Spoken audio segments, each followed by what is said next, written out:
Hello guys, welcome to our channel Shiksha alliance पे आपका बहुत बहुत स्वागत है। और भारतीय संविधान की सीरीज़ के तहत हम महत्वपूर्ण अनुच्छेद देख रहे थे और आज हमारा अनुच्छेद के तहत भाग 3 है। इसमें देखेंगे कि जो 200 के आगे जितने भी महत्वपूर्ण अनुच्छेद है 395 तक उनके बारे में देखेंगे और उनसे संबंधित है वो क्या क्या प्रावधान है। तो सबसे पहले हम देखते हैं कि आर्टिकल 214, ठीक है, 214 में है वो इसमें हाई कोर्ट की व्यवस्था की गई है, यानी राज्यों के लिए है वो उच्च न्यायालय का प्रावधान है 214 के तहत किया गया।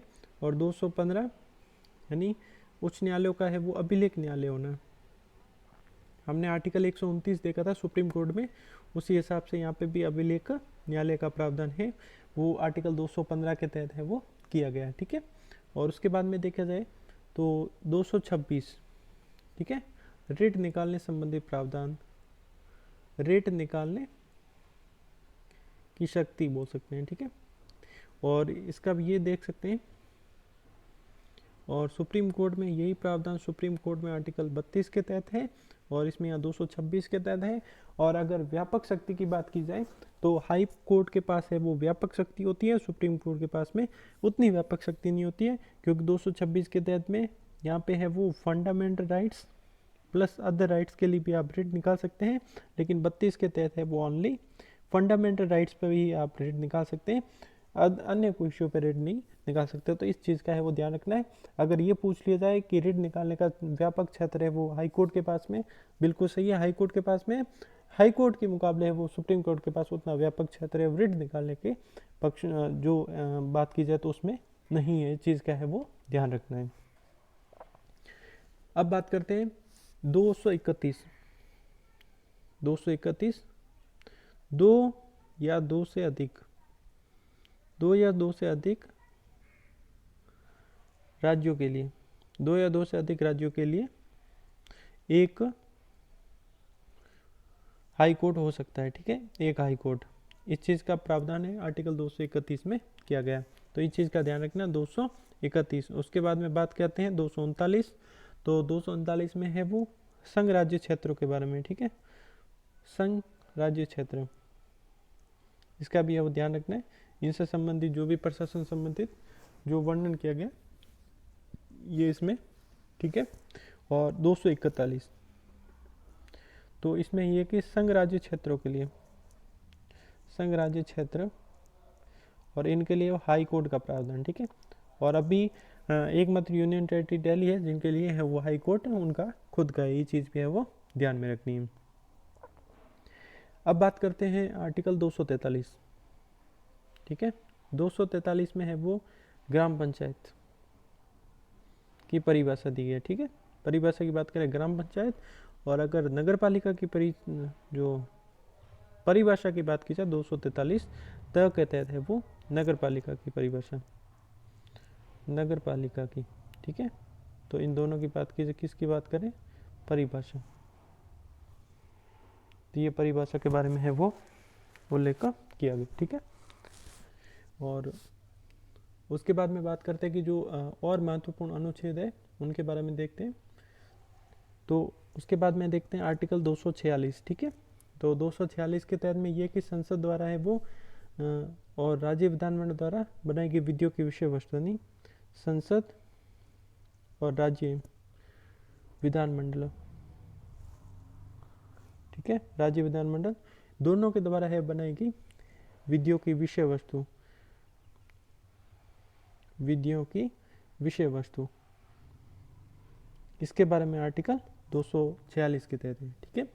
और उसके बाद में बात करें तो 248, 248 में अवशिष्ट,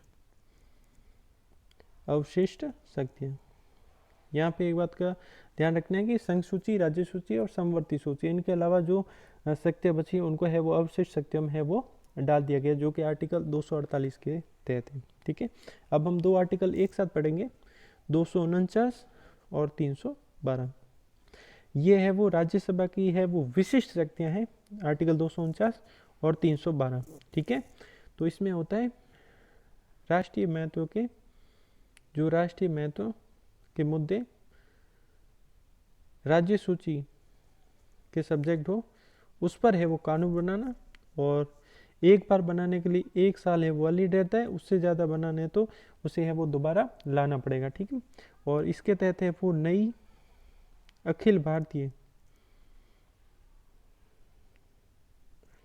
सेवा का सृजन, नई अखिल भारतीय सेवा का सृजन करना, ये है वो आर्टिकल 312 के तहत है इसका उल्लेख किया गया। तो ये है वो दो चीज़ इंपॉर्टेंट है, आर्टिकल 249 और आर्टिकल 312, जिसके तहत है वो इनका वर्णन किया गया है कि वो किस में है कौन सा। और ये इसको है वो बेसिकली हम ये मान सकते हैं कि ये है वो विशिष्ट शक्तियाँ हैं, जिनको कह सकते हैं कि इनमें है वो विशिष्ट शक्तियों के बारे में प्रावधान किया गया है, ठीक है। उसके बाद में देखेंगे आर्टिकल 262 और 263, ठीक है। ये नदी विवाद संबंधित है वो अंतर्राज्यीय नदी विवाद संबंधित, सॉरी अंतर्राष्ट्रीय नहीं, अंतर्राज्यीय नदी विवाद संबंधित, ठीक है। इसका है वो 262 में। और जो अंतर्राज्यीय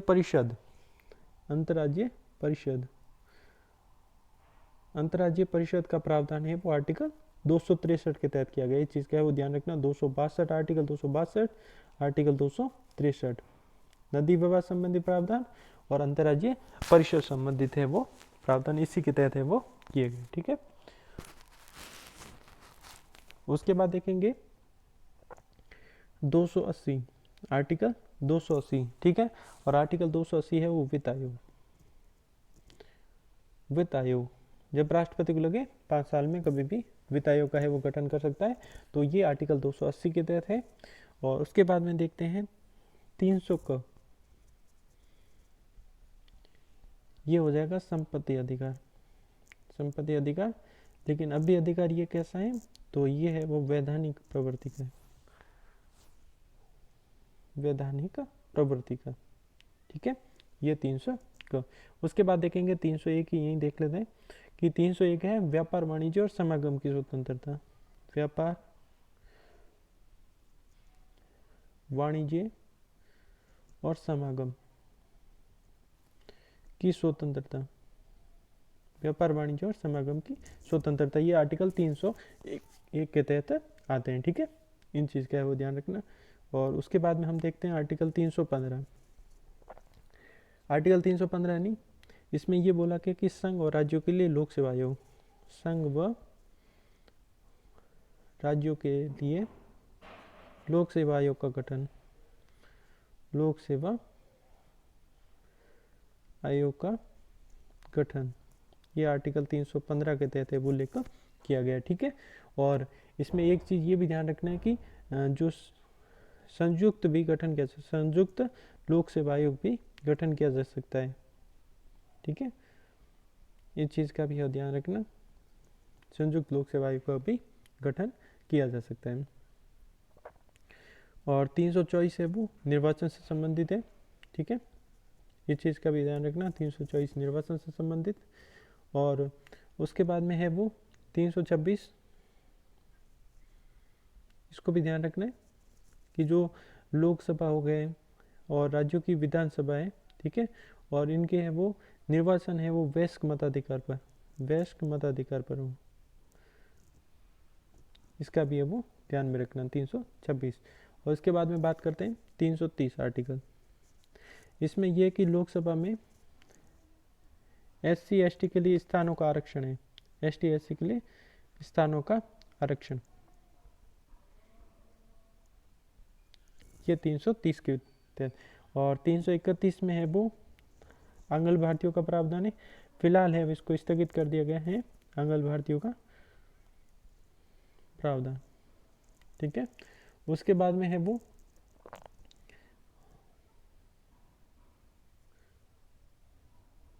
338 को देखेंगे।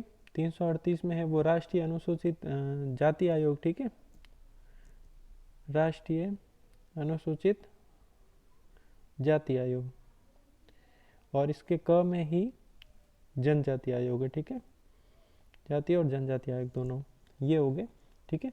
और उसके बाद में 340, इसमें है वो पिछड़े वर्ग से संबंधित है प्रावधान, पिछड़े वर्ग, ठीक है।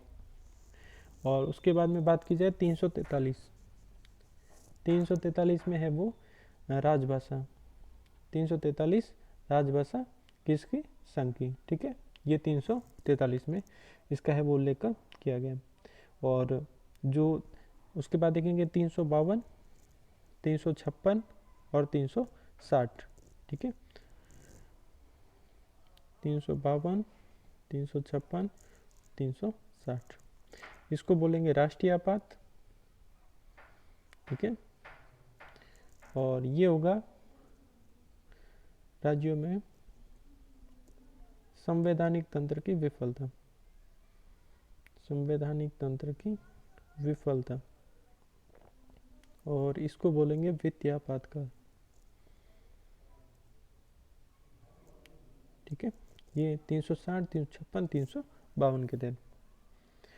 और उसके बाद में और कुछ थोड़े से इम्पोर्टेंट और आर्टिकल हैं, एक दो, इनके बारे में देख लेते हैं। एक होगा आपके 365 में ये होता है कि जो अगर संघ की अनुपालना नहीं हो रही है तब वहाँ पे है वो राज्यों में है राष्ट्रपति शासन लगाया जाता है, संघ अनुपालना न होने पर।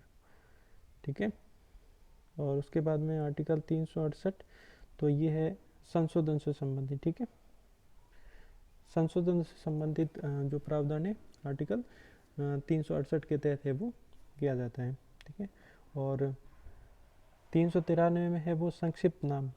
393 में संक्षिप्त नाम का उल्लेख किया गया।